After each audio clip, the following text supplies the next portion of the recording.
Você planeja suas metas, organiza sua agenda, coloca no Google Agenda, no Planner, no Notion, mas ainda assim, mesmo tentando diversos métodos, as coisas não saem do papel, né?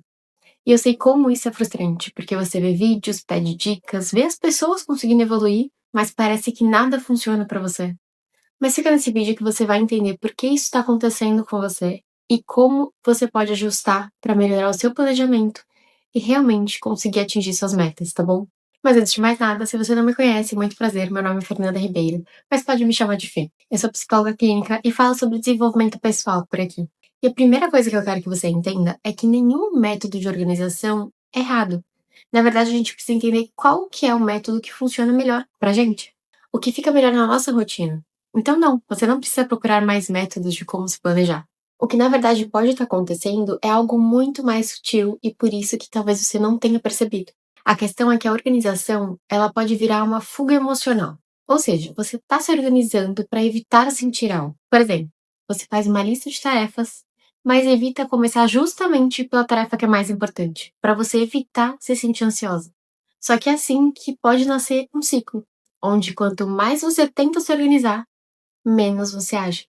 Mas antes que você comece a se culpar, eu quero que você entenda que na psicologia a gente enxerga que todo comportamento tem uma função. Então, a gente não faz algo à toa. Quando você se organiza demais fazendo listas, rotinas, planejamentos infinitos, isso geralmente está cumprindo uma função emocional. E a principal função delas é reduzir o desconforto emocional no curto prazo. E isso acontece ao se organizar, porque isso dá a sensação de controle, dá a sensação de clareza, dá uma falsa sensação de produtividade. Então, só de você se planejar, o seu cérebro entende: ok, estamos seguros, temos um plano. Só que o problema é que o alívio não é ação. E querendo ou não, o nosso cérebro ele aprende rápido e entende que planejar não te coloca no risco emocional, mas agir sim. Porque quando você age, você entra em contato com o medo de errar, com o medo de não dar conta, o medo de se frustrar, o medo de confirmar a ideia de que eu não sou capaz. Então, inconscientemente, o cérebro ele prefere planejamento, porque ele evita o erro, evita a exposição, evita a possibilidade de falhar. E assim, planejar e se organizar vira uma forma de evitar sentir ansiedade, por exemplo. E assim você vive se planejando para evitar sentir desconforto em agir. Mas essa é uma regulação emocional mal direcionada. Porque concorda comigo que se você se planejasse e agisse, estaria com mais experiência, poderia perceber o que deu errado e poderia ajustar, ou se realmente deu certo. E óbvio, eu sei que é muito mais fácil falar do que colocar em prática. Mas só de você entender isso, você já vai conseguir se observar de outra forma.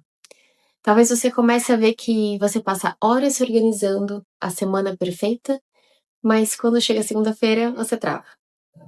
Que você sente um alívio enorme ao deixar tudo anotado, mas não tem energia para executar, para colocar a mão na massa.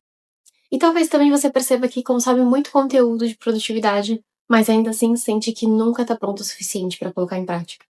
E é assim que o seu medo parece organização, mas internamente ele é evitação. E é por isso que muitas vezes você se vê no ciclo onde surge uma tarefa ou uma meta importante, e aí você sente uma ansiedade ou insegurança ou até medo, e aí você começa a se organizar para aliviar esse desconforto. Sente um alívio momentâneo por ter se organizado, mas não age. E aí vem a frustração e a culpa de não ter cumprido o que tinha se proposto a fazer. Então você decide que precisa se organizar ainda mais. E assim esse ciclo ele vai se repetindo. Ah, e eu acho importante também dizer que às vezes você pode até começar aquela tarefa que você precisa, mas por estar se sentindo desconfortável de alguma forma, você acaba fazendo mais pausas do que normalmente.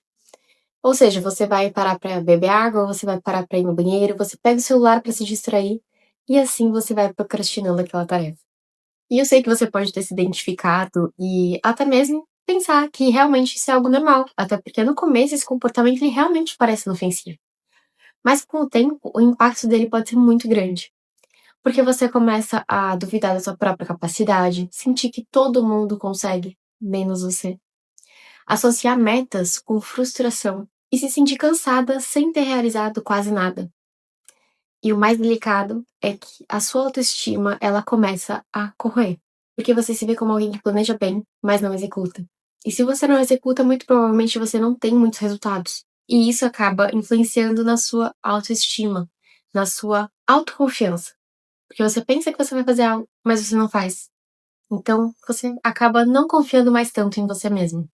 E eu espero que entendendo isso, você consiga perceber que a gente precisa ter uma mudança de perspectiva sobre o que é, de fato, movimento. Porque é comum dizerem para você se manter em movimento, mas agora você entende que o movimento ele não é só organização ou planejamento. O movimento ele é ação mais um desconforto. Então, se algo não gera um pouco de ansiedade, um medo, um certo desconforto, provavelmente não é o que realmente te move para frente. E claro, o planejamento ele é sim importante, mas ele precisa ser curto, funcional e não precisa ficar perfeito. Até porque você pode mudar de ideia no meio do caminho. Então pode ser legal ter essa flexibilidade também. E eu acho interessante também falar que às vezes, por mais desconfortável que algo seja, a gente precisa se colocar em movimento para começar a querer fazer aquilo. Quer ver um exemplo bem prático? Quando você está sedentária, sem praticar nenhum exercício físico, nem mesmo um alongamento, você não quer ir de jeito nenhum para academia. Seja por preguiça, por ficar com receio de um ambiente novo, por não ter companhia, por não saber como as coisas funcionam, por vergonha, seja lá o que for que tá te impedindo de ir. A primeira coisa que eu quero que você perceba é que tudo isso são pensamentos. Depois eu quero que você pense o que você pode controlar. Então, nesse caso, a roupa que você vai vestir, ela te deixa confortável ou você vai ficar se preocupando com o que os outros vão achar? Chegando lá, o que você pode fazer? Pedir para a recepcionista para te mostrar o lugar e te apresentar para um professor? Pronto, uma pessoa você já tem a quem recorrer se você precisar. Viu como muitas vezes o difícil é só porque você ainda não se permitiu se expor ao ambiente? Então, para começar a mudar isso de forma prática, comece a perceber quando sua organização vira uma fuga. E aqui a organização, ela pode ser sobre o seu projeto em si, ou até mesmo organizar a casa antes de começar a tarefa que você precisa, por exemplo. E aí, para você conseguir identificar, você pode se perguntar: isso que eu estou fazendo agora me aproxima da ação ou me protege de sentir algo? Se a resposta for me protege, ótimo, você já vai estar mais consciente e pode tomar outra decisão. O segundo ponto que você pode fazer é reduzir o planejamento ao mínimo necessário. Então, ao invés de você planejar o mês inteiro, a semana inteira, planejar todos os detalhes, comece a colocar na agenda as suas prioridades, ou seja, apenas o que tem data e horário já agendado. Depois você vai fazer uma lista com todas as suas tarefas e começar a fazer uma a uma. E ter uma ação pequena, porque muitas vezes o que trava a gente de iniciar essa tarefa é por achar que vai demorar demais ou que vai ser muito complexa. E às vezes é só você começar que as coisas vão fluindo. Por exemplo, não é organizar todo o projeto, é abrir o arquivo e escrever por 10 minutos. Entende? O terceiro ponto que eu queria trazer para você é treinar sua tolerância ao desconforto. O que isso quer dizer? Você não precisa se sentir confiante para agir. Você precisa agir mesmo se sentindo insegura. Porque o desconforto, ele muitas vezes não é um sinal de que algo está errado, mas de que o que você está fazendo importa. E o que você precisa entender é que o nosso cérebro é programado para evitar dor e buscar alívio. Então, quando você sente desconforto emocional, seja ela ansiedade, insegurança, vergonha, medo, o seu cérebro interpreta isso como uma ameaça, mesmo que não seja real. Então, ele ativa comportamentos de fuga, como procrastinar, se distrair, reorganizar tudo, esperar se sentir melhor. Só que quanto mais você evita o desconforto, menos tolerante você se torna. E na psicologia, a gente sabe que a confiança, ela não vem antes da ação, ela vem depois. Ou seja, você não age porque você confia porque você fez, você agiu. Isso porque toda vez que você age, mesmo desconfortável, você manda uma mensagem nova para o seu cérebro. Eu consigo lidar com isso. E assim o cérebro começa a aprender que você consegue, que tá tudo bem com você, mesmo depois da experiência. E por isso tolerar esse desconforto é uma habilidade que você pode treinar para melhorar. O quarto ponto que eu queria trazer para você é não espere a motivação chegar, porque talvez ela nunca chegue. Porque entender a motivação como algo que vai surgir é o que pode estar te mantendo paralisada. Porque a motivação, na verdade, é a junção de duas palavras: motivo e ação. Então, o que você pode fazer para manter a sua motivação é escrever em um post-it ou em um papel quais são os motivos para você estar fazendo algo. Por exemplo, para você ir treinar com mais frequência, você pode colocar em um papel: ter mais saúde, envelhecer sendo funcional e não dependente dos outros, conhecer pessoas novas, ter um tempo para mim, me sentir melhor com o meu corpo e por aí vai, entende? E o quinto ponto é: comece por 10 minutos. Ao invés de você ficar pensando em várias coisas, organiza a mesa, pega tudo que você precisa, sua água, computador, papel, e se pergunte: qual é o menor passo que eu posso dar agora, mesmo sem vontade? E comece. Porque esse às vezes é o passo mais difícil, começar.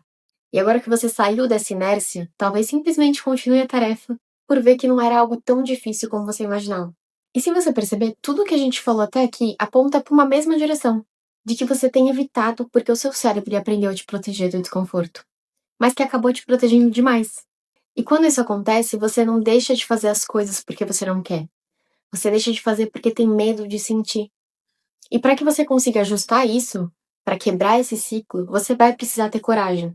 Ou seja, agir mesmo com desconforto ou com certo medo. E eu sei que não era isso que você queria ouvir, mas é só se expondo e provando para o seu cérebro que tá tudo bem, que ele vai começar a relaxar um pouco mais e te permitir fazer suas coisas com mais facilidade. Porque concorda que quanto mais você fizer, mais fácil vai ficando. Mais ele vai entendendo que tá tudo bem se expor, por exemplo, na internet, ou tá tudo bem você ter cometido um errinho que pronto, você ajustou, tá tudo bem. E muitas vezes o verdadeiro movimento, ele começa quando você para de se organizar tanto e começa a se permitir agir, a se expor, mesmo sendo imperfeita. Bom, eu espero que esse vídeo tenha te ajudado. E se esse tipo de conteúdo faz sentido pra você, já se inscreve aqui no canal pra receber os próximos vídeos, tá bom? Ah, e claro, se esse vídeo te deu algum insight ou te ajudou de alguma forma, comenta aqui pra eu saber, por favor. Eu adoro ver os comentários de vocês. Mas se você for mais tímida, deixa o like pelo menos, vai. Isso me ajuda a saber se vocês realmente estão gostando desse conteúdo. E assim eu trago cada vez mais. Tá bom? Então, até o próximo vídeo. Tchau, tchau.